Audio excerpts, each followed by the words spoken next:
చిన్నప్పటి నుంచి భూమి మీద నుంచి అంతరిక్షంలోకి వెళ్ళాలి అని కలలు కనేది. మొత్తానికి తన కలల్ని నిజం చేసుకుంది, కానీ భూమి మీదకి మాత్రం తిరిగి రాలేకపోయింది. ఆమె ఎవరో కాదు, మన కల్పన చావ్లా. అసలు ఏం జరిగిందో ఫుల్ క్లారిటీలో ఈ వీడియోలో మీకు ఎక్స్ప్లెయిన్ చేస్తాను, మిస్ అవ్వకుండా చూడండి. కల్పన చావ్లా పుట్టింది 1962లో కర్నల్ అనే ప్లేస్లో. ఇది వచ్చేసి హర్యానాలో ఉంది. వాళ్ళ ఫాదర్ నేమ్ చూసుకుంటే బనారసి చావ్లా. ఈయన ఒక టైర్ మ్యానుఫ్యాక్చరింగ్ బిజినెస్ రన్ చేసేవారు అదే కర్నల్ ప్లేస్. కల్పన చావ్లాకి 5 years ఏజ్ నుంచి ఏరోప్లేన్స్ అంటే చాలా ఇష్టం. అప్పట్లో మనం చూసుకుంటే చాలా తక్కువ ప్లేసెస్లో ఈ ఎయిర్ ఫ్లయింగ్ క్లబ్స్ అనేవి ఉండేవి. అందులో ఒకటే ఈ కర్నల్ ప్లేస్లో ఉంది. సో ఈ ఫ్లయింగ్ క్లబ్స్ నుంచి ఫ్లై అయ్యే ఏరోప్లేన్స్ని చూస్తూ చూస్తూ తనకి ఏరోప్లేన్స్ అండ్ ఫ్లయింగ్ మీద ఇంట్రెస్ట్ బాగా పెరిగిందని చెప్పుకోవచ్చు. కల్పన చావ్లా పెన్సిల్ పట్టుకున్నప్పటి నుంచి కూడా ఏరోప్లేన్స్ అనేవి డ్రా చేస్తూ ఉండేది. వాళ్ళ ఫ్రెండ్స్ ఏమో ఫ్లవర్స్, ట్రీస్ డ్రా చేసేవాళ్ళు. ఇంకా తనకి స్కూల్లో ఉన్నప్పుడు ప్రాజెక్ట్ ఇస్తే పేపర్ బ్రోడ్ చేసుకుని రమ్మంటే తిను మాత్రం ఏరోప్లేన్స్ని చేసుకుని వచ్చింది. వాళ్ళ టీచర్ ఎందుకు అలా చేసావని అడిగితే నాకు ఫ్లయింగ్ అంటే ఇష్టం, అందుకే ఏరోప్లేన్ డ్రా చేశాను అని చెప్పింది. సో తనకి ఎంత ఇష్టమో ఫ్లయింగ్ అంటే మీరు ఇక్కడే అర్థం చేసుకోవచ్చు. వాళ్ళ ఫాదర్ని కూడా ఏరోప్లేన్స్ గురించి చాలా డౌట్స్ అడుగుతూ ఉండేది. సో తన డౌట్స్ అన్నిటినీ ఆయన క్లియర్ చేయలేక ఒకరోజు వీళ్ళ ఇంటి దగ్గరలో ఉన్న ఒక ఫ్లయింగ్ క్లబ్కి తనని తీసుకుని వెళ్ళారు. సో ఆ ఫ్లయింగ్ క్లబ్లో జరిగే యాక్టివిటీస్ అన్నిటినీ గమనించి ఆ ఫ్లైట్ టేక్ ఆఫ్లు అవ్వడం, ల్యాండింగ్ అవ్వడం, పైలట్స్ వేసుకున్న డ్రెస్, ఆ కంట్రోల్ టవర్ నుంచి వచ్చే సిగ్నల్స్, సో ఇలా అన్ని విషయాలు చాలా బాగా ఆమెకు అనిపించి అక్కడే ఉన్న ఒక పైలట్తో నేను ఫ్లై చేయొచ్చా అని అడిగింది. ఆ పైలట్ నవ్వి తన హెడ్ పైన చెయ్యి వేసి నువ్వు ఇంకా పెద్దదాన్ని అవ్వాలి అని చెప్తాడనమాట. ఇంటర్ అయిపోయాక చాలా మంది వాళ్ళ కజిన్స్ కల్పనని కూడా టీచర్ అవ్వమని లేదంటే డాక్టర్ చేయమని, ఒక అమ్మాయి కదా నీకు అవే సెట్ అవుతాయని చెప్పేవాళ్ళు. కానీ వాళ్ళ ఫాదర్ కూడా తనకి ఈ ఫ్లయింగ్ అంటే ఇంట్రెస్ట్ అని తెలుసుకున్నారు. కానీ ఫస్ట్లో ఆయనకి ఇష్టం లేదు తను ఆ ఫీల్డ్లోకి వెళ్ళడం. కానీ ఒకరోజు కల్పనని కూర్చోబెట్టి are you sure about this బేటా అని చెప్పి తనను అడుగుతారు. దానికి కల్పన ఫుల్ కాన్ఫిడెన్స్తో పాపా నేను ఏదో ఒక రోజు నక్షత్రాలని టచ్ చేస్తాను అని ఫుల్ కాన్ఫిడెన్స్తో వాళ్ళ ఫాదర్కి చెప్తుంది అనమాట. సో తను 1976లో పంజాబ్ ఇంజనీరింగ్ కాలేజ్లో ఏరోనాటికల్ ఇంజనీరింగ్ జాయిన్ అవుతుంది. ఆ టైంలో ఏరోనాటికల్ స్ట్రీమ్లో మనం చూసుకుంటే ఒక్క అమ్మాయి కూడా ఉండేది కాదు. ఓన్లీ కల్పన చావ్లా మాత్రమే జాయిన్. అంటే ఆ ఏజ్లో మన ఫ్రెండ్స్ ఏ స్ట్రీమ్లో తీసుకుంటే మనం అదే స్ట్రీమ్కి వెళ్ళే మైండ్ సెట్ మనకు ఉంటుంది. కానీ కల్పన చావ్లా మాత్రం అలా కాదు. అవేమీ పట్టించుకోకుండా తన డ్రీమ్ గురించి మాత్రమే ఆలోచించింది. అంటే దీన్ని బట్టి తనకు ఫ్లయింగ్ అంటే ఎంత ఇష్టమో ఒక్కసారి మీరు ఆలోచించండి. సో అలా తన ఇంజనీరింగ్ కంప్లీట్ అయిపోయాక యుఎస్లో యూనివర్సిటీ ఆఫ్ టెక్సాస్లో మాస్టర్స్ డిగ్రీ చేయడానికి ఏరోస్పేస్ మీద 1982లో వెళ్ళింది. మాస్టర్స్ అయిపోయాక అక్కడ పిహెచ్డి కూడా అదే యూనివర్సిటీలో కంప్లీట్ చేసింది. ఆ తర్వాత కొన్ని ఇయర్స్కే తనకి యుఎస్ సిటిజన్షిప్ కూడా వచ్చింది. ఆ తర్వాత తన స్కిల్స్ చూసి నాసా వాళ్ళు 1994లో ఆస్ట్రోనాట్ కింద తనని సెలెక్ట్ చేసుకున్నారు. సో తను స్పేస్లోకి కొలంబియా అనే స్పేస్ క్రాఫ్ట్లో వెళ్ళింది ఫస్ట్ టైం 1997లో.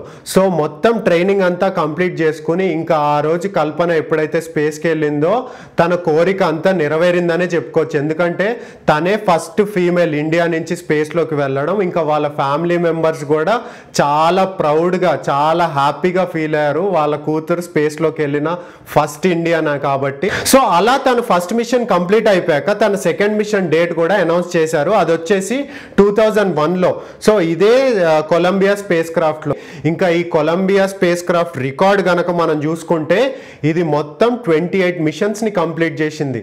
అంటే ఆల్మోస్ట్ స్పేస్లో 300 days ఉందన్నమాట మొత్తం అప్పటి నుంచి. అండ్ ఇది తిరిగిన కిలోమీటర్స్ చెప్పమంటారా, ఆల్మోస్ట్ 2 crore kilometers ఈ వెహికల్ అనేది స్పేస్ క్రాఫ్ట్ అనేది తిరిగింది. ఇది నాకు తెలియగానే నేను చాలా షాకింగ్ గా ఫీల్ అయ్యాను. 2 crore kilometers తిరిగింది ఈ స్పేస్ క్రాఫ్ట్ అని. సో నా సునీత విలియమ్స్ ఎపిసోడ్లో నాసా వాళ్ళ దగ్గర ఉన్న 2011 స్పేస్ క్రాఫ్ట్ గురించి నేను చెప్పాను కదా, అందులో ఒకటే ఈ కొలంబియా స్పేస్ క్రాఫ్ట్. సో మొత్తం 4 versions ఉండేవన్నమాట ఈ స్పేస్ క్రాఫ్ట్లో. ఒకటి చూసుకుంటే కొలంబియా, ఇది వచ్చేసి 1981లో డిజైన్ చేశారు. సెకండ్ వచ్చేసి ఎండీవర్, అది వచ్చేసి 1992లో డిజైన్ చేశారు. థర్డ్ థర్డ్ది వచ్చేసి డిస్కవరీ, ఇది వచ్చేసి 1984 మోడల్. అలానే ఫోర్త్ది వచ్చేసి అట్లాంటిస్, ఇది వచ్చేసి 1985 మోడల్. సో ఈ 4 ఎయిర్ క్రాఫ్ట్స్ని కూడా ఆల్మోస్ట్ సిమిలర్గానే ఉంటాయి. స్పేస్ షటిల్స్ చూడడానికి ఫ్లైట్స్ లానే ఉంటాయి, వెళ్ళడానికి చాలా ఫ్యూయల్ కావాలి కాబట్టి దీనికి కొన్ని రాకెట్స్ లాంటివి అటాచ్ చేసి పైకి పంపిస్తారనమాట. సో వేరియస్ పాయింట్స్లో అవి డిటాచ్ అయ్యి కింద పడిపోతూ ఉంటాయి. ఆ తర్వాత ఓన్లీ ఫ్లైట్ ఫ్యూయల్తో ఇవి స్పేస్కి రీచ్ అయిపోతాయి. సిమిలర్గానే కిందకి కూడా వచ్చేటప్పుడు ఒక ఫ్లైట్ స్టైల్లోనే నార్మల్ ల్యాండింగ్ అనేది వీటికి జరిగిపోతుంది ఈ స్పేస్ క్రాఫ్ట్స్కి. అలా కల్పన చావ్లా ఫస్ట్ స్పేస్ మిషన్ అయిపోయాక సెకండ్ స్పేస్ క్రాఫ్ట్ మిషన్ కూడా ఫిక్స్ అయిందనమాట ఇదే కొలంబియా స్పేస్ క్రాఫ్ట్లో. సో ఈ కొలంబియా స్పేస్ క్రాఫ్ట్ చాలా పాతదైపోవడం వల్ల దీనికి మెయింటెనెన్స్ ప్రాబ్లమ్స్ రావడము, చాలా టైమ్స్ పోస్ట్ పోన్ అయింది. సో 2001లో వెళ్ళాల్సిన వీళ్ళు 2003 ఫిబ్రవరిలో ఫైనల్గా ఈ మిషన్ మీద డేట్ ఫిక్స్ అయ్యి వీళ్ళు 7 ఆస్ట్రోనాట్స్ కలిసి మొత్తానికి స్పేస్ మీదకి స్టార్ట్ అయ్యారు. కరెక్ట్గా వీళ్ళు కొలంబియా స్పేస్ క్రాఫ్ట్లో వీళ్ళు లాంచ్ అయిన 81 సెకండ్స్ తర్వాత ఈ ఎక్స్టర్నల్ ఫ్యూయల్ ట్యాంక్స్ అని చెప్పాను కదా నేను ఇందాక, దాని నుంచి ఒక చిన్న 20 ఇంచెస్ పార్ట్ అనేది ఊడిపోయి ఈ స్పేస్ క్రాఫ్ట్కి తగలడం జరిగింది వింగ్ దగ్గర. సో ఆ చిన్న పార్ట్ ఏం చేసిందంటే ఆ వింగ్కి కొట్టుకోవడం వల్ల ఆ వింగ్లో చిన్న డ్యామేజ్ జరిగి ఒక హోల్ అనేది క్రియేట్ అయింది. ఎంత స్పీడ్లో కొట్టుకుందంటే 800 కిలోమీటర్ స్పీడ్లో కొట్టుకుంది. దానివల్ల చాలా ఇంపాక్ట్ జరిగింది చిన్న పార్ట్ అయినా కూడా లెఫ్ట్ వింగ్ సైడ్. సో ఆ హోల్ ఫామ్ అవడం వల్ల స్పేస్ క్రాఫ్ట్కి ఉండే థర్మల్ సిస్టమ్ టెంపరేచర్ మెయింటెనెన్స్ అనేది అవ్వదు. సో మనం చూసుకుంటే ఈ స్పేస్ క్రాఫ్ట్లో కొన్ని కార్బన్ టైల్స్ అనేది యూజ్ చేస్తారు వీటిని డిజైన్ చేసినప్పుడు. ఎందుకు అంటే ఆ టెంపరేచర్ ఫ్లక్చువేట్ అవ్వకుండా ఉండటానికి. ఈ వింగ్ డ్యామేజ్ అయింది కాబట్టి వీళ్ళు స్పేస్లోకి అయితే సేఫ్గానే రీచ్ అయిపోయారు. సో ఈ డ్యామేజ్ జరిగాక నాసా రెస్పాన్స్ కనుక మనం చూసుకుంటే కొన్ని ఇంజనీర్స్ డ్యామేజ్ని అనుమానించారు. మెయిన్ మేనేజ్మెంట్ మాత్రం ఆ కన్సర్న్స్ని లెక్క చేయలేదనే చెప్పుకోవచ్చు. ఎందుకంటే ఫోమ్ లాస్ అనేది ప్రీవియస్ మిషన్స్లో కూడా జరిగింది. సో అదేం పెద్ద విషయం కాదు అన్నట్టుగా దాన్ని కొట్టిపడేశారు. సో ఈ స్పేస్ క్రాఫ్ట్ ఆర్బిట్లో ఉన్నప్పుడు కూడా ఎప్పుడు ఇన్స్పెక్షన్ అనేది చేయలేదు ఆ జరిగిన ఇన్సిడెంట్ తర్వాత. అసలు క్రూకి అయితే ఈ పొటెన్షియల్ డేంజర్ గురించి తెలియని కూడా తెలియదు పాపం. సో వాళ్ళ 15 డేస్ మిషన్ స్పేస్లో కంప్లీట్ అయిపోయాక కొలంబియా భూమి యొక్క అట్మాస్ఫియర్కి రీఎంట్రీ అయింది. అప్రాక్సిమేట్గా 70 కిలోమీటర్స్ హైట్లో ఉన్నప్పుడు super heated plasma 3000 degrees damage అయిపోవడం వల్ల హీట్ షీల్డ్ ద్వారా వింగ్ లోపలికి ఈ హీట్ అనేది ఎంట్రీ అయిపోయింది. సో లెఫ్ట్ వింగ్ వీక్గా ఉండడం వల్ల ఇంకా on top of that break అయిపోయి ఉండడం వల్ల ఈ షటిల్ మొత్తానికి నాశనం అవ్వడానికి మెయిన్ రీజన్గా మారింది. సో అలా ఫైర్ రావడం, ఆ ఫైర్ స్టార్ట్ అయ్యి స్లోగా స్పేస్ క్రాఫ్ట్ అంతా ఫైర్తో నిండిపోవడం, ఆస్ట్రోనాట్స్కి అది తెలిసే లోపే వాళ్ళు కాలి బూడిదవడం జరిగిందనమాట. మొత్తం 7 మెంబర్స్ ప్రాణాలు పోయినాయి ఈ ఇన్సిడెంట్లో. ఆ విజువల్సే మనం చూసుకుంటే చాలా బాధాకరమైన విషయం. ఆ టైంలో 2003లో జరిగింది ఇన్సిడెంట్. ఆ ఫ్లైట్ పార్ట్స్ కూడా టెక్సాస్లో చాలా ప్లేసెస్లో పడ్డాయి ఆ టైంలో. సో ఈ ఇన్సిడెంట్ తర్వాత ఒక ఇన్వెస్టిగేషన్ టీమ్ని పెట్టి ఎంక్వైరీ కూడా స్టార్ట్ చేశారు, ఎలా ప్రివెంట్ చేయాల్సింది నాసా అసలు ఈ ఇన్సిడెంట్ని అని. సో ఆ టీమ్ పేరే NASA Columbia accident investigation board, CAIB అంటారు. చాలా ఫెయిల్యూర్స్ని ఐడెంటిఫై చేసింది ఆ టీము. అందులో మనం చూసుకుంటే ఫోమ్ స్ట్రైక్ని ఇగ్నోర్ చేయడం. వింగ్ డ్యామేజ్ గురించి నాసాకి తెలుసు కానీ అది ఒక చిన్న ఇష్యూ కింద దాన్ని కన్సిడర్ చేశారు. కొంతమంది ఇంజనీర్స్ కన్సర్న్స్ కూడా రేజ్ చేశారు దానివల్ల ప్రాబ్లం అవుతుంది అని. కానీ నాసా దాన్ని పట్టించుకోకపోవడం one of the main reason. NASA కనుక అప్పుడే డ్యామేజ్ని కన్ఫర్మ్ చేసి ఉంటే ఒక రెస్క్యూ మిషన్ కింద వేరే స్పేస్ షటిల్ అట్లాంటిస్ ఉంది కదా ఇందాక నేను చెప్పాను, దాన్ని పంపించి వీళ్ళని సేఫ్గా కిందకి తీసుకుని వచ్చేవారు. సో అదొకటి. ఇంకొకటి మనం చూసుకుంటే కొలంబియా స్పేస్ క్రాఫ్ట్కి డ్యామేజ్ ఉందా లేదా అని చూడడానికి ఇప్పుడు మనకు స్పేస్లో మిలిటరీ శాటిలైట్స్ అని కొన్ని ఉంటాయి అనమాట. వాటి ద్వారా మనం ఆ స్పేస్ క్రాఫ్ట్ ఇమేజెస్ అనేది తీసుకోవచ్చు. ఆ మిలిటరీ శాటిలైట్స్ కూడా మనకు హెల్ప్ చేయడానికి రెడీ అయినాయి కానీ నాసా దాన్ని కూడా డిక్లైన్ చేసింది. రీఎంట్రీ సేఫ్ అని కన్ఫర్మ్ కూడా చేశారు ఆ ఇమేజెస్ తీయకుండా. అది చేసిన ఇంకో మిస్టేక్ నాసా. సో ఇవన్నీ నాసా చేసిన మిస్టేక్స్ కింద ఆ బోర్డ్ లాస్ట్కి కన్క్లూడ్ చేసింది.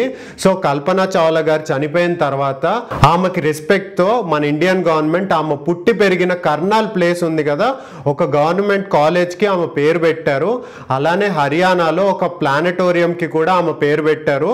Karnataka government young women scientist ఎవరైతే ఉంటారో ఈ కల్పన చావ్లా పేరు మీద వాళ్ళకి అవార్డ్స్ కూడా ఇస్తున్నారు ఆమెను గుర్తు చేస్తూ. ఇంకా ఇండియా నుంచి పంపించిన ఫస్ట్ శాటిలైట్ కి కూడా ఆమె పేరే పెట్టారంటే మీరే అర్థం చేసుకోండి సో ఇలా మన ఇండియా కల్పన చావ్లాని ఇన్స్పిరేషన్గా తీసుకొని ముందుకు వెళ్ళాలి అనే ఉద్దేశంతో ఇవన్నీ చేయడం జరిగిందన్న. సో నా ముందు ఎపిసోడ్లో సునీత విలియమ్స్ గురించి మాట్లాడాను. స్టార్ లైనర్కి ఎలా అయితే హీలియం లీక్స్ ఉన్నాయి, అలానే కల్పన చావ్లా వెళ్ళిన ఈ స్పేస్ క్రాఫ్ట్ కూడా వింగ్ డ్యామేజ్ అనేది జరిగింది.